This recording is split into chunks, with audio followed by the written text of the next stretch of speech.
Mic check 1 2. This ain't a pull tracker crew. This warehouse 15, but legends speak true. 3 rings on my fingers, gold medals gleam, but under this armor, life ain't always what it seemed. Yeah, we trained hard, pushed limits, reached the peak, but the pressure cooker boiled man so weeks I couldn't speak. Sponsorships and smiles, hiding the inner fight. Sacrifices made, lonely days and endless night. Okay, welcome to the Warehouse 15. And I know this is new for you. It's new for us too. At the end of the day, we've been talking and we all started our martial arts career and pretty much life in a different place than most people come from. I mean, we were all more or less inner city kids. And the idea of the Warehouse 15 is we're going to keep it in that same place. And you can take it personally because it's meant to be personal. We're not going to cloud it with other things, but we're going to kind of share our thoughts on various things today. But today, I'm joined by my 2 co-hosts.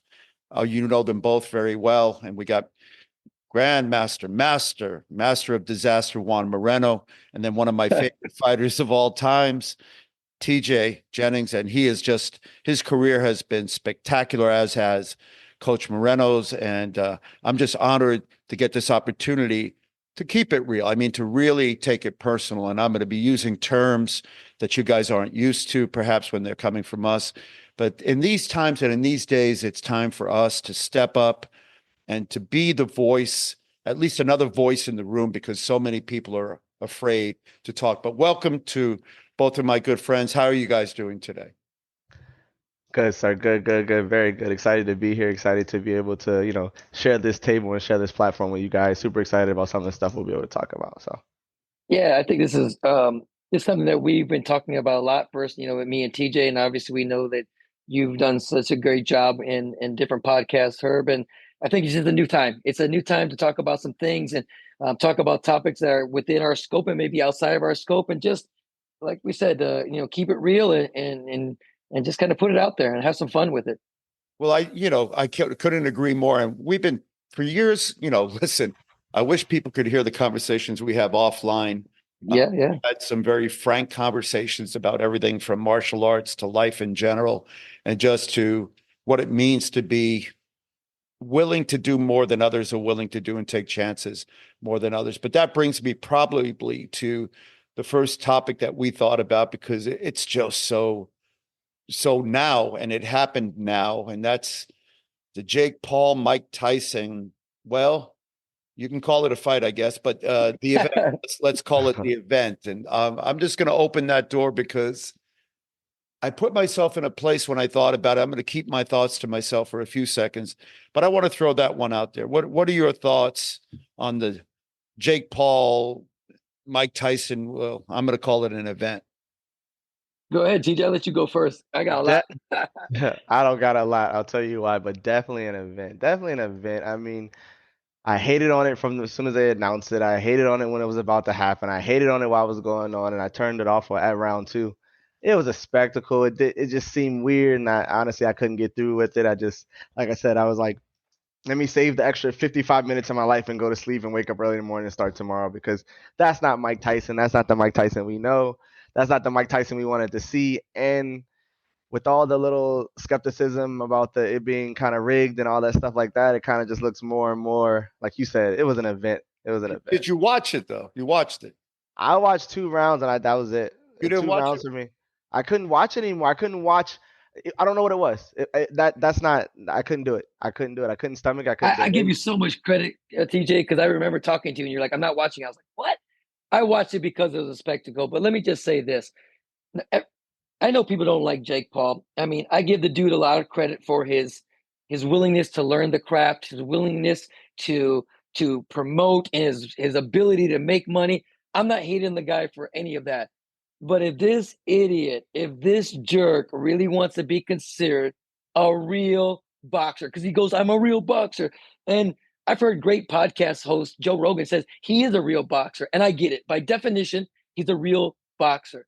But if the dude really wants to be taken serious, then fight some real, current, young, hungry people. Why won't he? Because he's star searching. He's looking for the big name, so people will draw attention to it, or he'll draw attention to it, and it'll be a spectacle. It'll be an event, because listen, the one time he fought a decent guy and it wasn't even decent, Tommy Fury, he lost.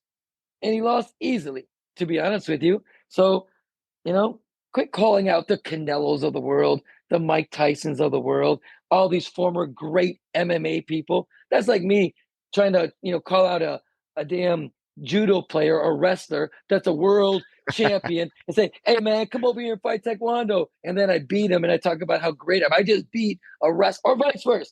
They asked me to wrestle.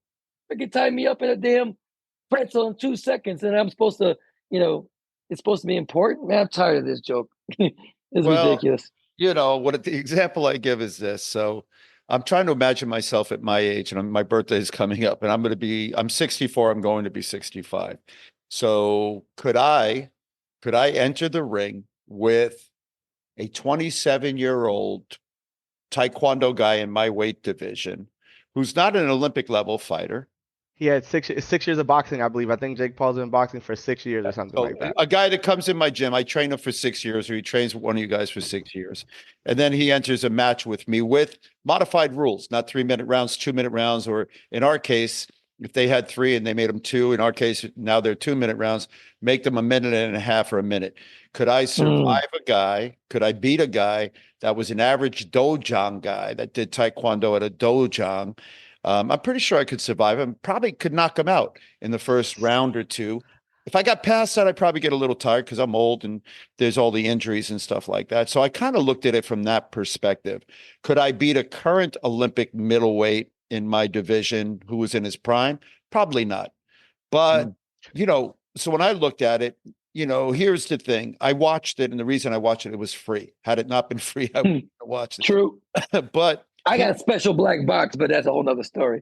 yeah. I'm trying to keep out of jail. But what I watched it, and the sadness is because all of us have this nostalgic thing for Tyson and understanding what he did when he did it, and then seeing the lead up to the fight, seeing what he was doing in training, and realizing that had he done just one of those punches, then this other guy, who basically was an internet clown from day one, if you look back at his career, and hasn't fought anybody substantive or good, or somebody that really could put him on the floor. And I have a lot of respect for the MMA guys he fought, and that was kind of interesting. But on the Tyson thing, I'm not convinced.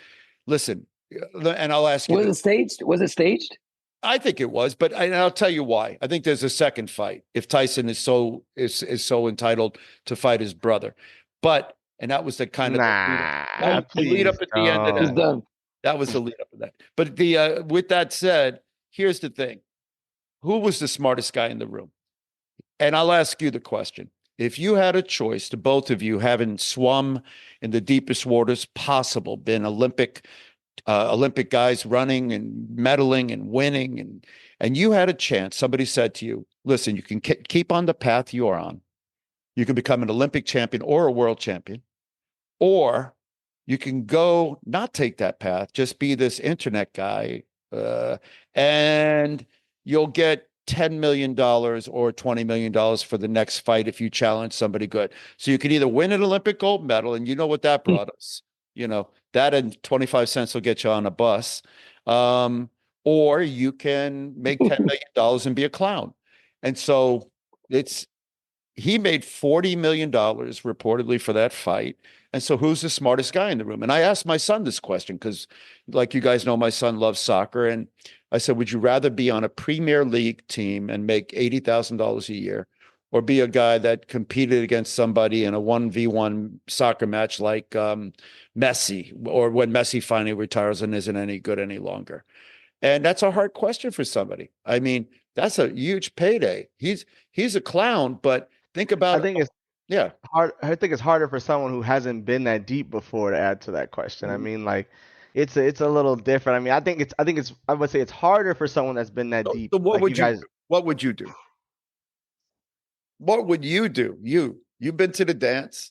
You fought at the I just don't know if I could be that outwardly boastful about I'm gonna do this, I'm gonna do that. Like if I really wasn't the guy. You have a path now to choose. You're in your gym, you're training, and you remember Juan and I found you way back when, right? Remember that training camp in Yes, Colorado sir. Springs? Yes, And you sir. were with a group of talented guys and talented kids. And we said, this guy's the future of Taekwondo. And you were the future.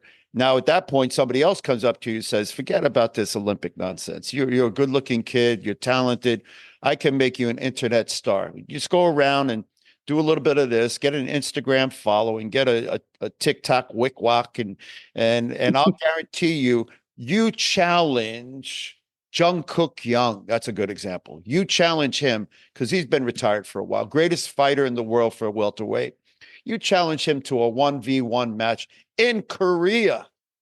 In Korea, and you bring your best Puerto Rican and Mexican friends with you. Let's That go. was going to be the other name of this podcast: a Puerto Rican, a Mexican, and a black guy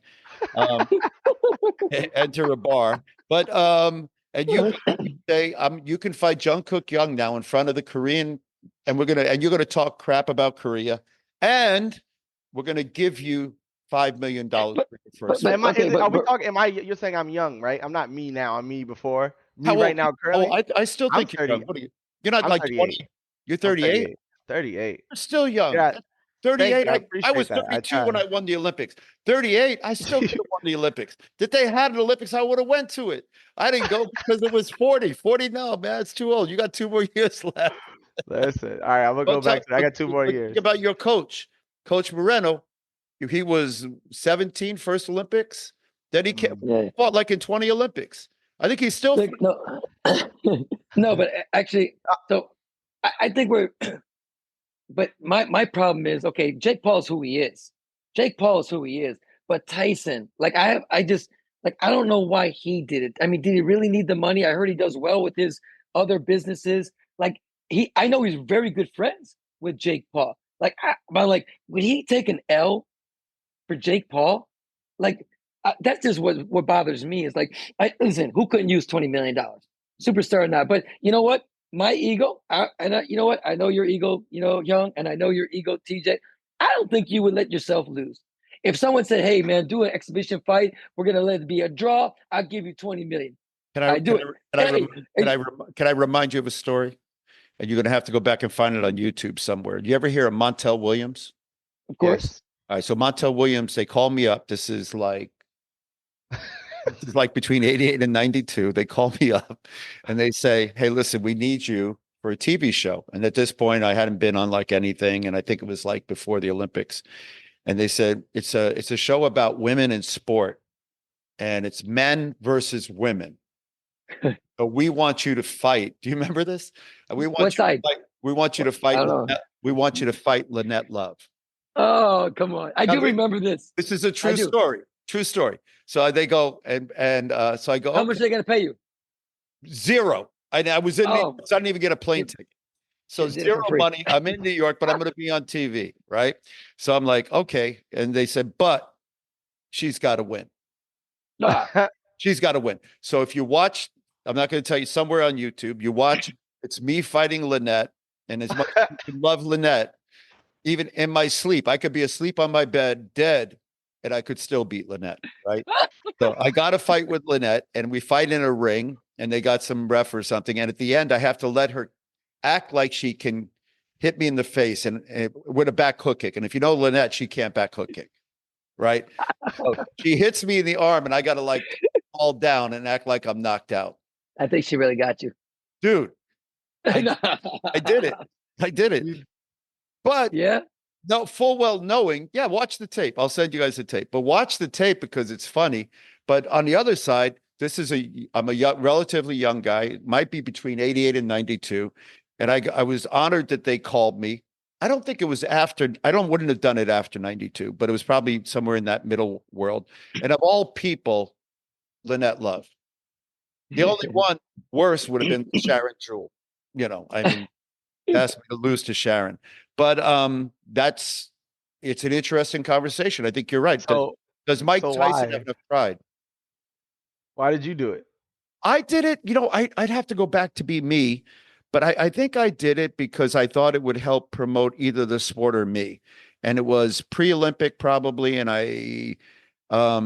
I had some attention because I was winning prior to that in 87, 88, and I was bouncing back from that. And I didn't do it there was no money, and I didn't do it for any other reason than, I think I had an agent at that point, and he suggested it would be a good thing to do.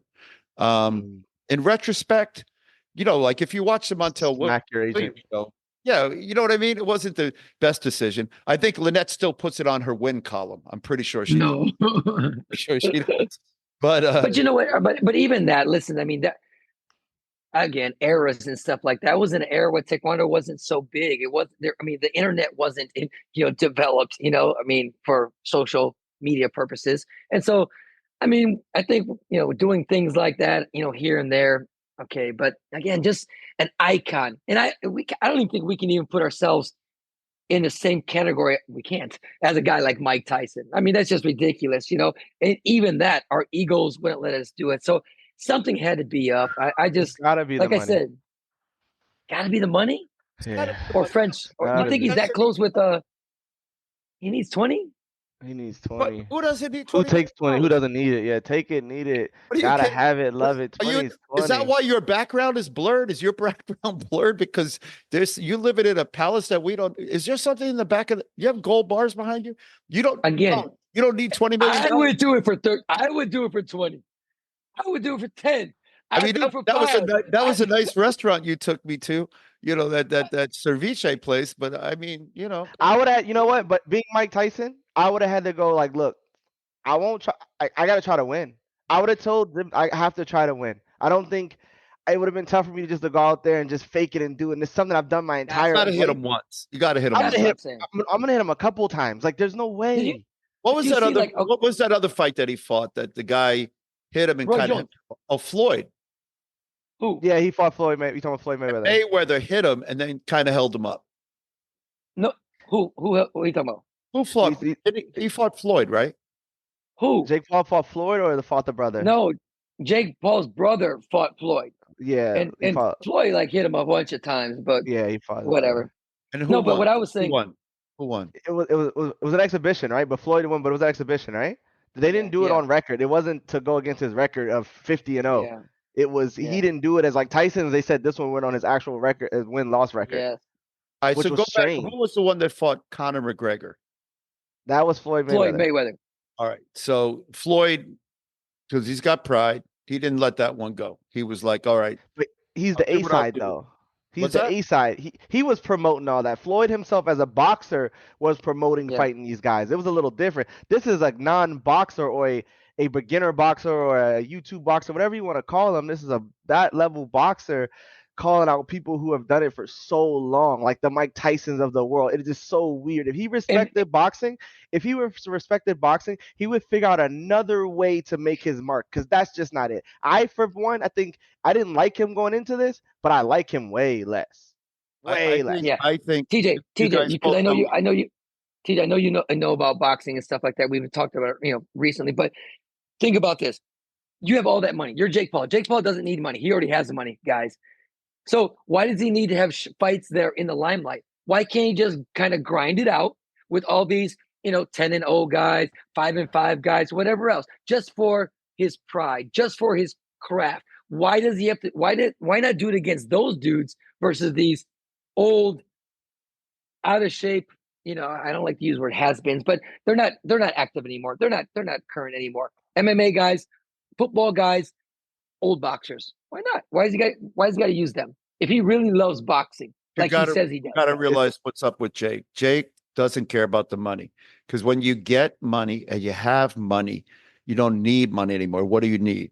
You're addicted to the attention. Fame. You're addicted to being relevant and current. The hardest thing for superstar athletes like Tom Brady and all these guys is to get back in the limelight. So you don't care about the money. You don't need the money. And we met guys like this in the Olympic Committee. There was a guy, Bill Hybl. He don't need money. Bill owns half of Colorado, but he wanted to be president of Taekwondo at the World Taekwondo Federation. He was vice president. I called him up. I said, Bill, what's up with you? He goes, might do better. So I said, what are you doing? You don't need this. Yeah, he couldn't do any worse, but he don't need this. We have a coach of ours that he's now wants to be back involved. He don't need money. He has enough money. He got enough money. Now he's trying to be king of the world again. Why? Because he can't. He's old. He don't need to be king of the world anymore. He should relax and let the people under him. No, no, no, no, no. But you got to remember the allure of fame. That the hardest thing to learn is how to retire. You had a teammate. I had a guy that I was head of team for, and he was your teammate. He didn't know when to retire. He kept going. He didn't need to keep going. But that's the thing. That's the thing you can't forget. This is not about money on his side. I know. Yeah, Jake. I mean, he has money, but I mean, I don't know. I listen. He obviously has an ego and stuff like that. But so last thing, staged or not? Absolutely. Yeah. Staged. And would you take the money, TJ, to drop? Let's do like our terms, $1,000. $1,000. There's no way.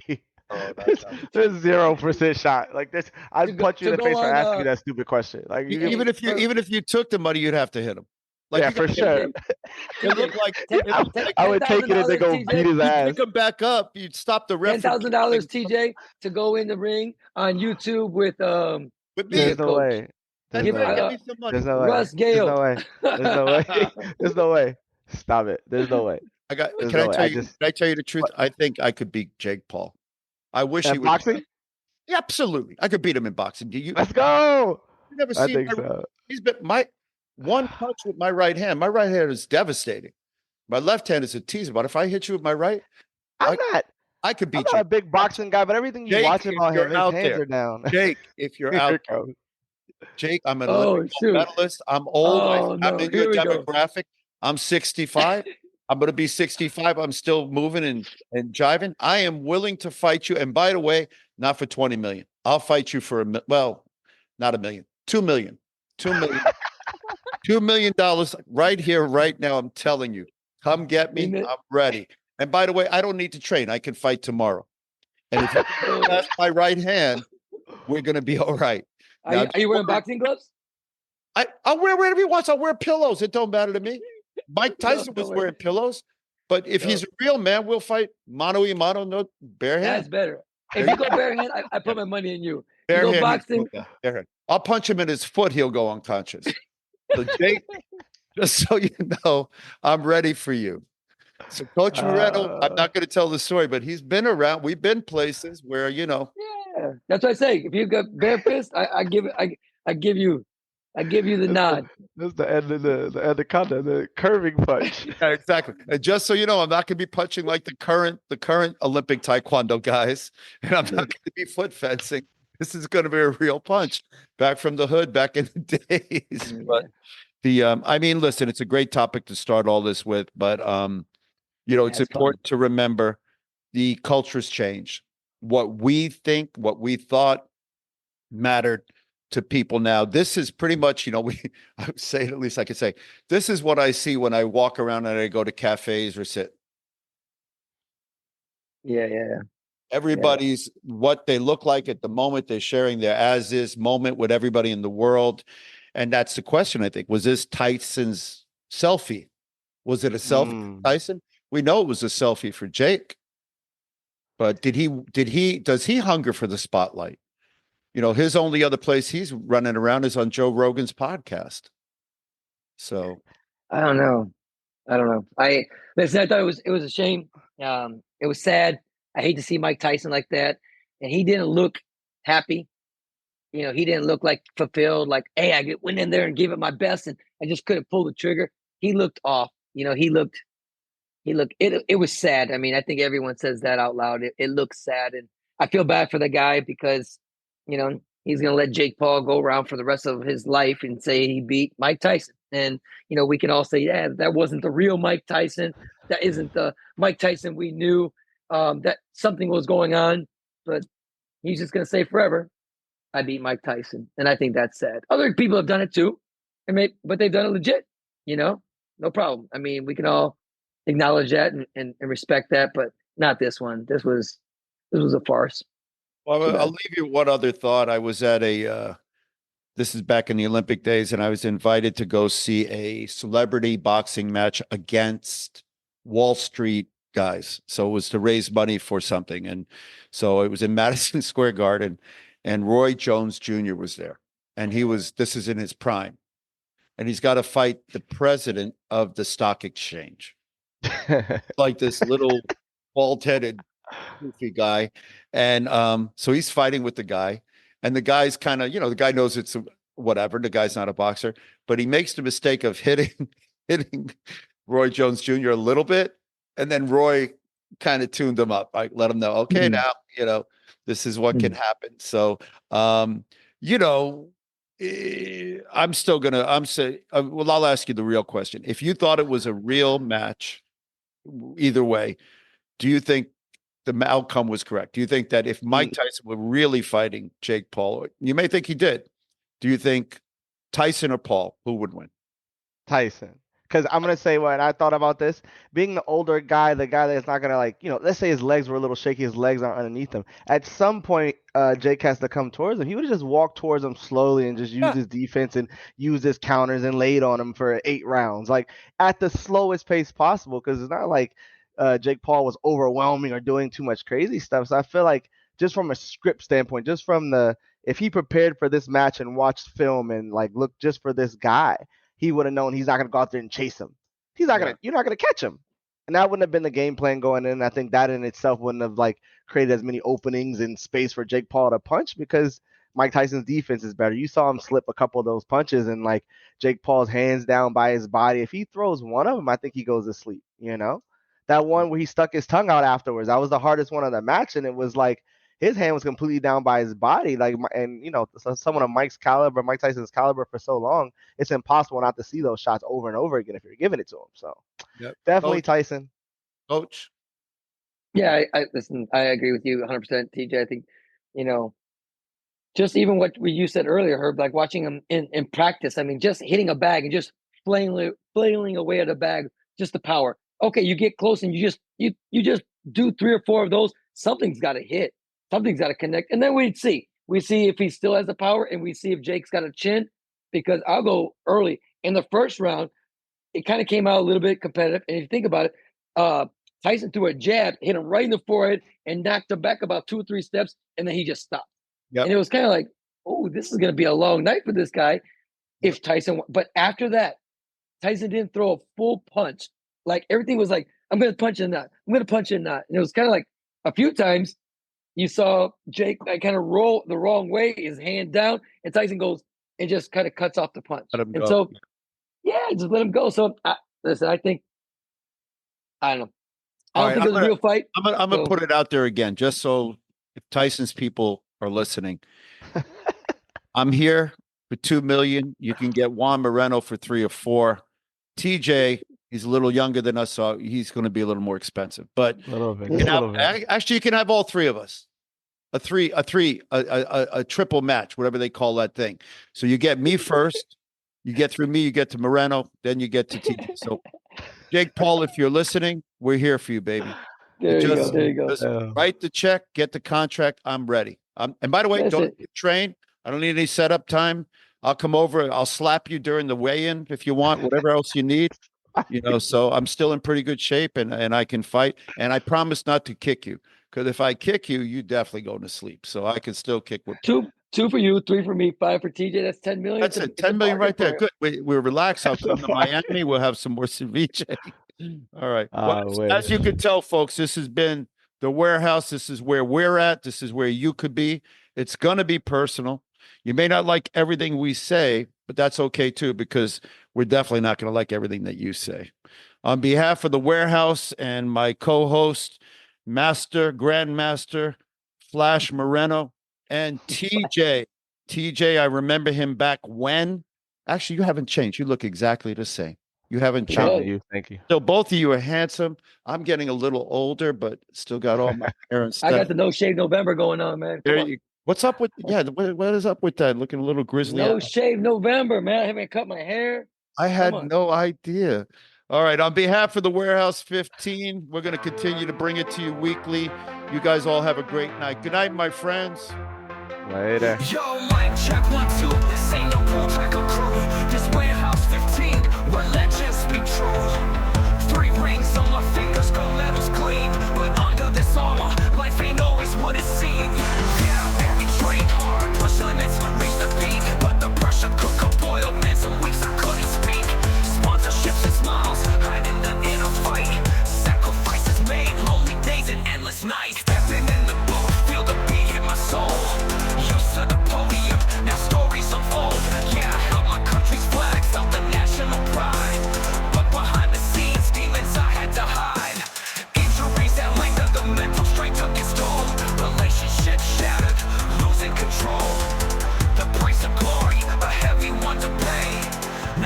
Warehouse, I'm finally gonna say Warehouse 15, raw and uncut, no facade. We ain't here for trophies, laying out the life we've had. The competition fierce, not just on the field of play.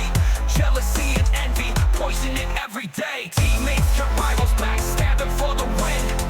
Fake smiles and handshakes, hiding the sin. This ain't no fairy tale, this is the athlete's truth. The pain, the struggle, the forgotten youth. Warehouse 16, walls are closing in. Secrets revealed, where do we begin? And no more PR spins, and no more media lies. Just 300 beings, looking into your eyes. Feelings get hurt, truths will be told. Stories from the top, never getting old. Welcome to the warehouse, where legends confess the weight of the world off our chest.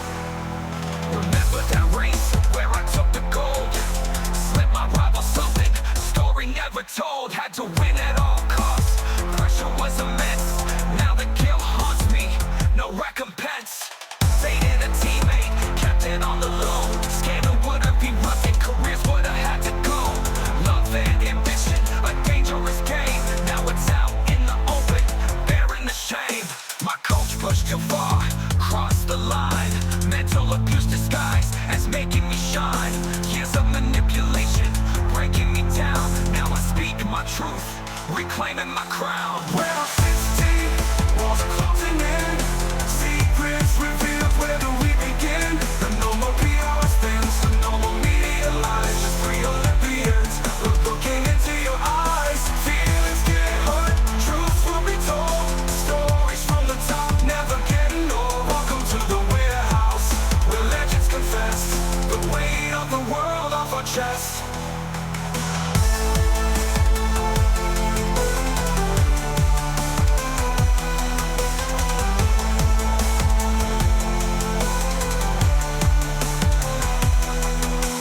Warehouse 15, raw and uncut, no facade.